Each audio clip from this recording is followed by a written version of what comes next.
Hey everybody, and welcome to TYT Community.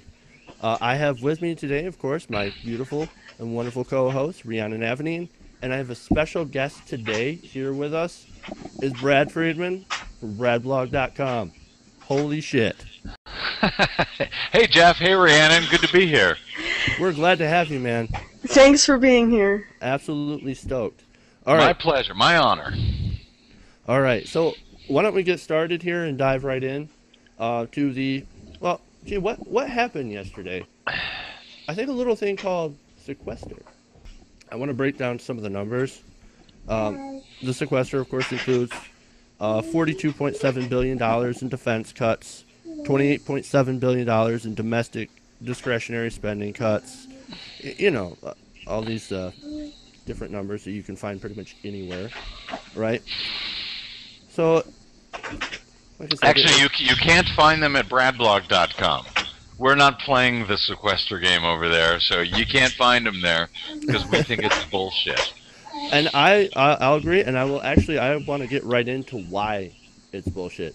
So, the whole thing cuts $85 billion, right, from both defense spending and discretionary non-defense spending. I want to get into some of the examples of the rampant waste and fraud that the defense industry, the military-industrial complex, is actually doing. And so I want to go back all the way to 2001, 9/10, one day before September 11th. Donald Rumsfeld had announced that $2.3 trillion of Pentagon spending is gone. Couldn't be accounted for. Where did it go? What the hell, right? Yep. And then, of course, and this is on the Huffington Post by Lloyd Chapman. That's where I got this information. He said a Government Accountability Office statement had said that there was serious financial mismanagement problems at the Department of Defense that made its financial statement unauditable. They can't even audit the books. What's going on here?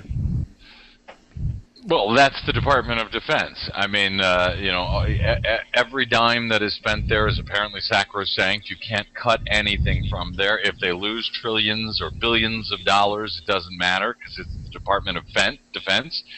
And Republicans who pretend to be conservatives don't really care about waste, fraud, and abuse when it's spent on military contractors. And the military-industrial society, as they see it, is the only thing that matters in this country, the only thing they need to spend money on. And and that's what they do. And if $3 trillion disappeared, who cares? It went to some of their contractor friends, so they're cool with that, aren't they? Yep, and not only that, but their contractor friends gave some of it back in the form of campaign contributions. This is crony capitalism at its worst. Yep. And so, and let me give you some more. Let me give you actually some. Jump over to the Federal Reserve. They've got some waste and fraud issues as well. And the GAO audited the Federal Reserve and found that there were $16 trillion in secret, near zero interest loans to banks, corporations, and even other countries. So now we've got waste over there as well, and waste in the military-industrial complex. So you want to talk about that $85 billion? No, that's not shit compared to what we're spending on the banks and on the corporations. So let's just open it up. So, well, when it comes to money like that, and I'm glad you mentioned the part about how the money goes out to the defense contractors and then comes back as donations to the politicians. And by the way, I should also mention, though I started out by punching Republicans in the face there, Democrats are also love their military spending. So, I want to give them credit where it's due, or lack of credit where it's due, as is the case, frankly, as is the case with Democrats. The only reason I point out Republicans is because they're so hypocritical about it. They love to pretend that they're conservatives when they're anything but. When they love big government, they love giving out money hand over fist, as long as it's to their people. So when they, when they talk about big government, that's bullshit. They love big government. As long as it's big government to the people they wish to funnel the money to. And so, when it comes to defense, they can't give out enough money to those guys. Right. The only thing that they mean by small government is they want as few regulations as possible and as few taxes as possible. They want the least amount of burden on themselves, even though they're the ones with the most wealth.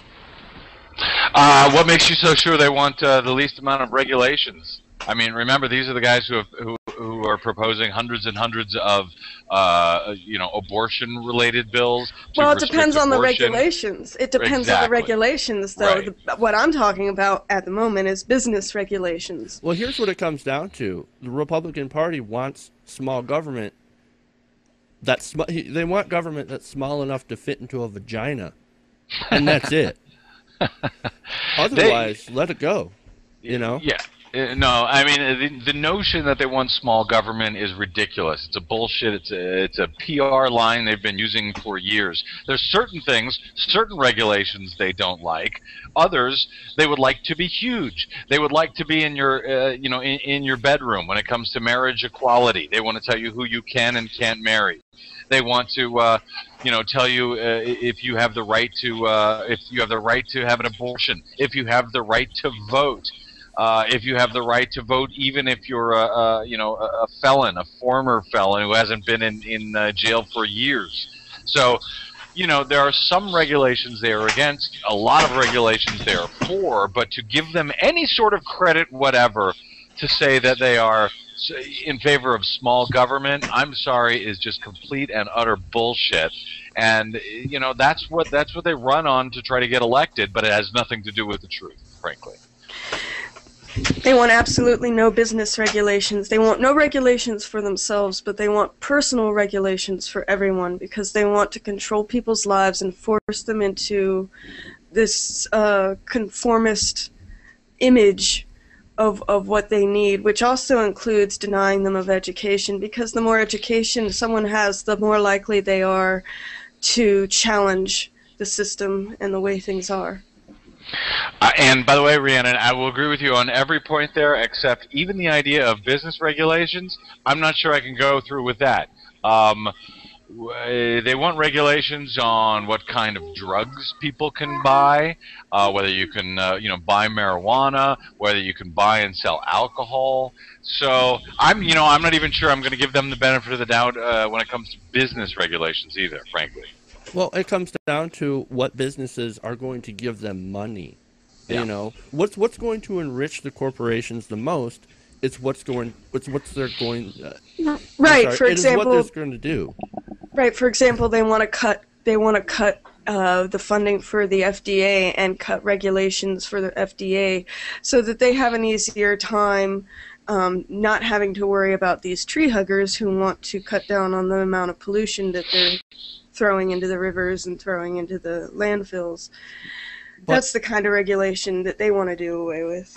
Well, aren't we kind of missing the elephant in the room? Privatization. I mean, this all kind of goes hand in hand with the ability or with the desire to privatize a lot of the government functions in order to make a profit. Right, exactly. If they can make a profit at it, that's what they want to do. If their friends can make a profit at it, so that their friends can make a whole lot of money, and then they can leave Congress and go right through the revolving door and join their friends and get their big payoffs. Absolutely, no question about it. And that's and like I said, back to the sequester. Just what you guys said. It's bullshit. It doesn't mean a damn thing. The cuts in defense are so token, and not only that, but they're cutting mostly pensions for soldiers. They're not cutting most defense contractors. They're trying to cut things that help the soldiers, veterans programs. Of course. So, they've found a way to screw over the regular people in favor of the defense contractors. And then they're going on TV and saying, God, it's so hard to cut defense. John McCain, great example. He's like, these cuts will devastate defense. Bullshit. McCain, retire, please. It's past your time. Yeah, long past his time. Clean up, go home. Yeah. No, he does need to go home. He's It's really sad what has happened to John McCain. But yeah, listen, you know, when it comes to the sequester, we've been talking about this at Brad Blog. I've been speaking with my our legal analyst Ernie Canning about this, and you know, he has said that Obama needs to share at least some fault in this, and I'm not sure if that's the case. What do you guys think of that? Before I tell you what the discussion is that he and I are having, is this 100% Republicans being obstinate, or does the president share some blame in whatever mess, if any, that the sequester represents? I think that he deserves a little bit of the blame because he didn't put his foot down in the first place with the Republicans and tell them, look, this is the way it's going to be. He's been... You mean during the debt ceiling fight, he should have said this is the way it's going to be, and for how could he have done that? Well, okay, just in general with his policies with the Republicans, it's all about it's been about this bipartisan drive, desire for compromise with the Republicans. He's been placating the Republicans. He's been trying to play nice with them, and he hasn't really, I don't think, displayed himself as being a tough enough leader, because even in his re-election he insisted that we still need to work for a compromise, we still need a bipartisan alliance, and I'm so sick of hearing the word bipartisan. And frankly, he's trying to placate to people who have insane policies, against humans and social programs, and if you compromise with something that's insane, you're always going to get something that's half insane. But how do you, Rhiannon, how do you pass any bills then if you don't compromise? Mind you, I'm not arguing necessarily for it against it, but doesn't he still have to have, you know, he's got a Republican House. He had a Republican House back in August of 2011 when we were getting to the debt ceiling. If they didn't get a deal on the debt ceiling, you know, it arguably would have been disastrous for the world economy. So how could he have played that differently? Just said, no, I'm not going to play that game, and call their bluff and let the world economy come crashing down if that's what happened, if they refused to raise the debt ceiling at that point? I don't know. It is difficult to get anything done, even when you're the president, if neither the House nor the Senate will cooperate with you. Well, here's the thing too about the obstinance of the Republicans. Obama has shown that he's been willing to go for a grand bargain, right? He wants the grand bargain that cuts Social Security and Medicare, and we all know this because he's been calling for it every time. Changes to entitlements. We got to reform entitlements. You know what reform means? Reform always means shredding it, cutting it, and then, you know, and of course that goes back to privatization, but that's a different topic, right? But so he's been playing so you know, nice with his Republicans by saying all this stuff like, I want a compromise, I want a grand bargain, and so these Republicans know that, well, this is what he wants, and he's going to fold because we want that too. Well, you know, he has said that he wants to, you know, that he was willing to make cuts to Medicare, to Social Security. That was probably one mistake. Cutting Social Security doesn't make much sense. It's solvent for a long time. Medicare, however, does need to be dealt with, does need to be figured out. It's interesting that, you know, the easiest way to figure these things out, raise the caps on what people pay for this stuff, never seems to come up in these discussions. But, you know, he realizes that if he's going to make a deal on anything, he has to at least, you know, try to offer an olive branch, try to offer something in return. But Rhiannon is right. When you're dealing with crazy people, you're going to end up with some crazy shit. And that's sort of where we are at this point. The idea that deficit reduction should have even been tied to the that the deficit reduction should have even been tied at all to the debt ceiling is ridiculous and obscene, and it's something that Obama should have never even entertained in the first place. And that's why we're here, because he said, okay, we'll do deficit reduction in exchange for a debt ceiling deal back in August of 2011. And here we are a year and a half later. The sequester kicks in because it was part of that deal. If he had said, look, deficit reduction has nothing to do with the debt ceiling, period, then we wouldn't be in this mess. So to that extent, I'd say that Obama does share some blame because he was willing to play along with their phony game back in 2011, and still now, for that matter. Right, and once again, you know, in case anybody doesn't know, Social Security doesn't add a dime to the deficit. It is solvent. It is its own account. It doesn't add anything. So why are we even entertaining the idea of chopping it? Why? Right. Well, and because he plays along with the game. Yeah. Because he plays along with the game, this idea that we've got this huge debt, this huge deficit, and we've got to do something about it, or we're headed for an economic crash, which is, by the way, complete and utter bullshit. Jeff Spross wrote a great article last week, I think it was, at Think Progress. We picked it up at bradblog.com, talking about the fact that this idea that debt is spiraling out of control is complete and utter nonsense. Fact of the matter is, the short-term debt, which is, the stuff that you hear people talking about, oh, we owe China for this and that. If we stop the short-term debt today, we would have it paid off in a matter of years just from growth of the economy and the increases in productivity year after year.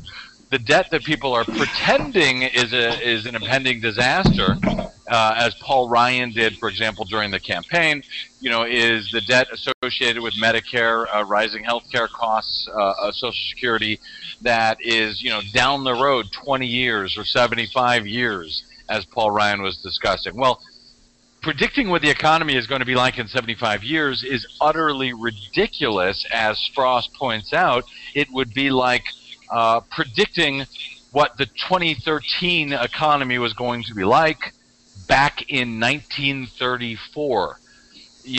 Before the internet, before all of the wars, before the global economic crash, everything else that we've had. We had no idea back in 1934 where we would be in 2013. So to say, oh, if we don't do something, then 75 years from now, this country is going to be bankrupt and we're all going to be buying Glenn Beck survival seeds, it is just stupid. Things change. Obamacare has already begun to change things. Over the past year, we've had the lowest increase in the cost of health care in like 50 years.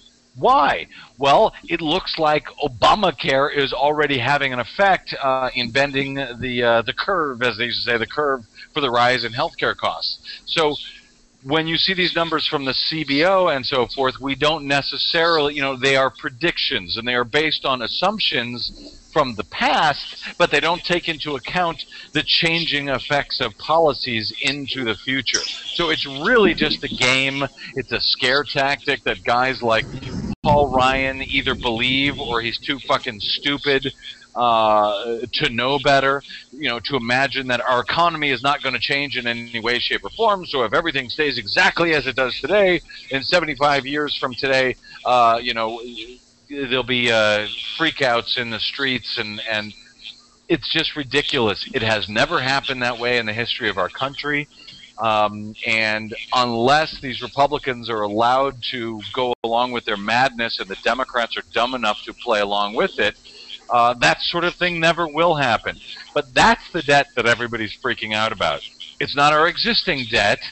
It's our future debt, the debt that we have yet to acquire, and the debt that they pretend is going to spiral out of control unless we suddenly cut everything that we give a damn about in this country, all of the social services, and everything that we, the people, give a damn about when it comes to our own self-governance. And there you go. I mean, that pretty much covers it right there. But, and for another thing, who really cares about the now forget about the Beltway, forget about the knuckleheads on Capitol Hill, forget about all them, the Tea Partiers, whatever, right? Who really cares about the debt and deficit today? Do you know what people get? I could go outside and I could ask somebody, hey, do you know our debt's over $16 trillion? You know, does it really matter to you? No, they're going to be like, no. What does matter to you? Jobs, security. Right, but here's what what the Republicans have been very good and very smart at doing, and I also, again, blame the Democrats for playing along with this. I blame the media for playing along with this, is the notion that the debt is somehow tied to jobs. You know, there's a show that I appear on every week, and they're good guys, they're sort of libertarian-ish guys, but you know, they have fallen for the scam as well. We were talking, I was on it last week, and they were saying, well, if we don't do something about the debt, that's why corporations aren't hiring, because they're afraid. Well, you know, the reason corporations aren't hiring is because nobody has any money to buy things, so there's no demand. Corporations don't just go out and hire people to be good guys. You know, they have a fiduciary duty to their shareholders to not just hire people to be good guys, but to hire people when demand is increased. And that's when people hire. The debt and the deficit has absolutely nothing to do with whether corporations are hiring or not. But the Republicans have been very cagey and very clever in tying these two completely different ideas together. Oh, we've got to get the deficit under control. We've got to get the debt under control so people start hiring again. It has nothing to do with the debt or deficit, whether people hire or not. Nothing. Absolutely. Right, Absolutely. that's what I was trying to explain to some people who are arguing with me about if we raise the minimum wage, then companies are going to start firing people. And I said, the hell they are. The hell they are. They would be asinine to fire people if they are in need of labor, because if you raise the minimum wage, people are going to have more money. They're going to have more money to buy products. If they're buying more products, then businesses are going to have a higher demand. Thus, they are going to have a higher need to hire people and have employees to keep up with that demand. Well, that's right, and that's what you would think, and that's what I would think, and that's what the general sort of Keynesian progressive thought is around this. And Republicans say, oh, that's not the case. If we raise the minimum wage, we'll have to fire people. But here's the deal: we don't have to guess.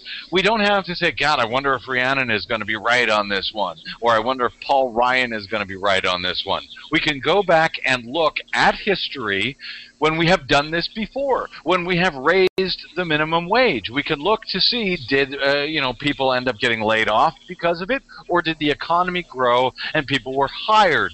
And in fact, what we have found is, you can go back and look study after study, that raising the minimum wage has absolutely no effect on hiring, frankly, one way or another. No, people don't start firing people just because the minimum wage has been raised. And by the way, they're talking about raising it. What Obama is calling for is raising it, I think, to $9, which would still put us below what the minimum wage was back in 1968 in accounting for inflation. So once again, it's complete and utter bullshit, but Democrats are not making the case effectively or sometimes at all. So therefore, as usual, the corporate media sort of goes with this conventional thinking and plays over and over again these sound bites of these Republicans saying, well, we're not going to raise the minimum wage because it'll cost us jobs. And nobody is effectively answering that case in the corporate media. Exactly. And of course you have these Democrats that they're not making the case because it's not good for their campaign contributions. They rely on business so much to fund their campaigns. Because if they do go against some of the business interests, to a certain extent, Democrats have a little bit of leeway, I would say, for using populism. You know what? Populism actually works. But why they don't use it as much as they could? Because it would piss off their corporate donors. Also because they're cowards and they're scared of everything. And, they go along with the conventional wisdom of whatever is, whatever is said on the media, whatever is said inside the Beltway. They go along with that, and they don't seem to have, very few of them, and I don't want to tar all of them, but very few of them seem to be able to make effective arguments against the bullshit conventional wisdom, against the bullshit conservative wisdom. I think, as Howie Klein calls it over at Down with Tyranny, they don't know how to answer that stuff in the media. It's still pathetic, and so again, you still have to turn to guys like the Young Turks and Cenk Uygur to talk about what's really going on, and unfortunately, there ain't enough people paying attention to Cenk Uygur. All right. So does anybody have any final points? I mean, let's start with you, Rhea, and then we'll go to Brad. The only way the sequester was going to work is if in the sequester there was a part in there where the salaries of the congressmen were cut. There's nothing in the sequester that means anything to them. It's no skin off the Republicans' nose whatsoever, whatever happens with the sequester. In fact, they're probably gleeful that they get to finally make the social spending cuts that they've been aching to make in the first place, because God forbid we feed people and educate them and give them health care. I'm afraid that I'm going to feel the effects of this, and that my family will, and so it makes me angry, but there's really nothing that can be done. It's a waste. It's been a waste of time. It's been a waste of effort. We had to make up this imaginary cliff in order to try to pressure Republicans into making a change, but we didn't make the change hard enough for them. We're not making them sacrifice anything. So that's why it's not going to work. They're never going to feel the pain of this. They don't care. So it's just another way that they've gotten away with screwing over the average American person. All right. You don't think they're going to feel they're concerned about the cuts to defense? You don't think that's a concern for them? No, not really, because most of those cuts are going to go to people. They're going to affect people, not their weapons, not their bombs, not their arsenals, not their defense contractors. It's going to affect people and veterans and not them, not the things that they care about. Not the contractors. Right. Yeah, listen, I think it's just... frankly, the sooner we move to a topic that actually matters, that doesn't play into the bullshit, because frankly, covering, even talking about this plays into their hands, and there are so many more important things going on in a week with what we saw at the Supreme Court this week with the Voting Rights Act. Issues that actually matter, to Americans. This sequester is just frankly bullshit to keep us from paying attention to the real issues that we need to take care of and that we need to be worried about. Yeah, I mean, I agree 100% with Brad. It's bullshit, and it's bullshit. And it's not going to hurt. It's not going to hurt the defense contractors. It's going to hurt regular people, and it's not going to do anything about the rampant spending that we have in the defense contractor industry. And you're right. It's best we move on to another topic. Thank you, everybody, for watching this segment of TYT Community. Make sure to check out Brad. Brad, where can we find you, man?